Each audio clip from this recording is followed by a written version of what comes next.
Oke, selamat datang di sesi bedah materi kali ini. Langsung aja ya, kita bakal bongkar satu kunci pamungkas buat bawa produk-produk kebanggaan Indonesia Anda nembus pasar global. Apostil BPOM. Kalau Anda selama ini ngerasa mentok urusan birokrasi ekspor, well, Anda ada di tempat yang tepat. Pernah kepikiran nggak sih kenapa produk yang formulasinya udah luar biasa bagus, malah ditolak di luar negeri? Jawabannya simple, tapi sering bikin frustrasi. Tanpa legalitas administratif lintas negara, kualitas substansi produk Anda tuh belum cukup. Mereka butuh jaminan hukum yang pasti. Jadi, ini yang bakal kita bahas hari ini.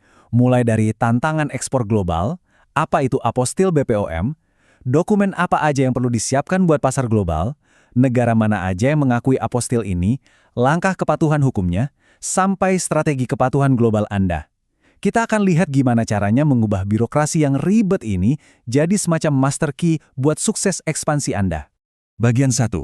Tantangan ekspor global lebih dari sekedar substansi. Realitanya gini, berekspansi ke pasar internasional itu butuh jauh lebih dari sekedar menuhin standar kesehatan di dalam negeri. Coba bayangin, produk Anda nilainya ratusan juta, tapi tertahan di pelabuhan asing cuma gara-gara satu stempel yang diragukan.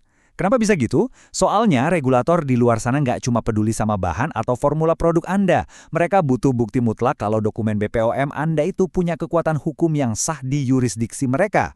Masuk ke bagian 2. Apa itu apostil BPOM? Jembatan strategis? Nah, ini dia solusi yang diterbitkan eksklusif oleh Kemenkumham berdasarkan Konvensi Den Haag 1961. Yang menarik dari konsep ini, apostil itu sama sekali nggak menilai isi atau formula produk Anda.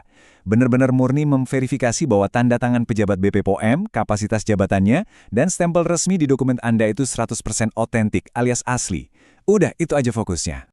Dan bedanya itu berasa banget. Dulu kan kita pakai legalisasi berantai konvensional yang super melelahkan ya.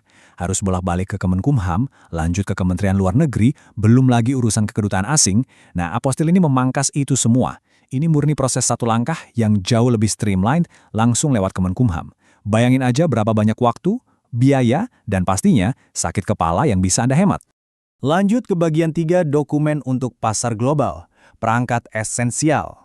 Poin krusialnya sekarang, kita harus tahu persis nih dokumen BPOM mana aja yang sebenarnya layak dapat paspor VIP ini. Yang paling kritis tentu aja Certificate of Free Sale atau CFS dan Sertifikat Izin Edar. Dua dokumen ini mutlak banget kalau Anda mau ekspor produk farmasi, kosmetik, atau makanan. Terus Anda juga bisa melegalisasi surat keterangan ekspor, dokumen teknis, dan surat penunjukan distributor. Pastikan dokumen-dokumen ini yang jadi prioritas Anda. Sekarang bagian 4. Negara yang mengakui apostil peta global. Nah, master key ini emang sakti, tapi ingat, dia cuma berfungsi di negara-negara tertentu ya. Kabar baiknya, udah lebih dari 120 negara secara resmi mengakui dokumen apostil ini. Itu termasuk target ekspor raksasa kayak Amerika Serikat, negara-negara Uni Eropa, Jepang, sampai Australia. Buat eksportir Indonesia, ini jelas sebuah game changer yang menghemat waktu secara masif. Tapi tunggu dulu, ada catatannya. Anda wajib banget mastiin status negara tujuan ekspor Anda. Kalau ternyata mereka bukan anggota konvensi Den Haag, ya mau nggak mau, dokumen apostil ini nggak akan berlaku. Ujung-ujungnya Anda harus balik lagi pakai rute legalisasi konvensional yang multi-instansi tadi. Jadi riset destinasi itu hukumnya wajib sebelum bertindak. Oke, kita masuk ke bagian 5. Langkah kepatuhan hukum, panduan prosedural. Mari kita bedah prosedurnya.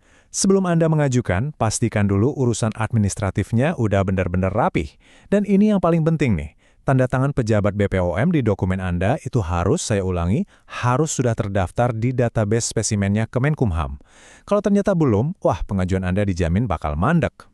Proses pengajuannya sendiri sekarang udah full elektronik dan transparan banget. Anda tinggal bikin akun di sistem resmi, isi data, dan upload dokumen BPOM-nya, terus tunggu deh verifikasi dari admin. Habis itu bayar tarif PNBP atau penerimaan negara bukan pajak, dan voila, sertifikat apostil Anda diterbitkan. Kelihatannya cukup straightforward kan? Meski kedengarannya gampang, Anda harus ekstra waspada sama jebakan-jebakan umum yang sering bikin dokumen ditolak.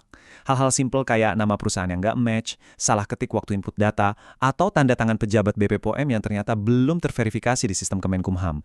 Itu bisa menunda proses Anda sampai berminggu-minggu loh. Jadi attention to detail di sini benar-benar krusial. Dan akhirnya bagian 6, strategi kepatuhan global Anda, keunggulan kompetitif. Kalau kita lihat lebih jauh dari sekedar urusan paperwork atau birokrasi, kita harus mulai memposisikan apostil ini dalam skema besar perdagangan internasional.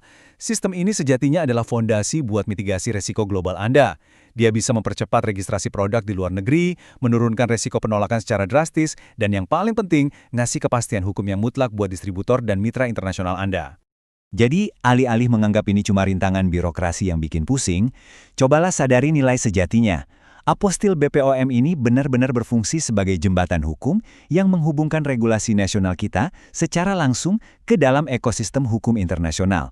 Ini tuh ibaratnya bahasa universal yang langsung dipahami oleh regulator global.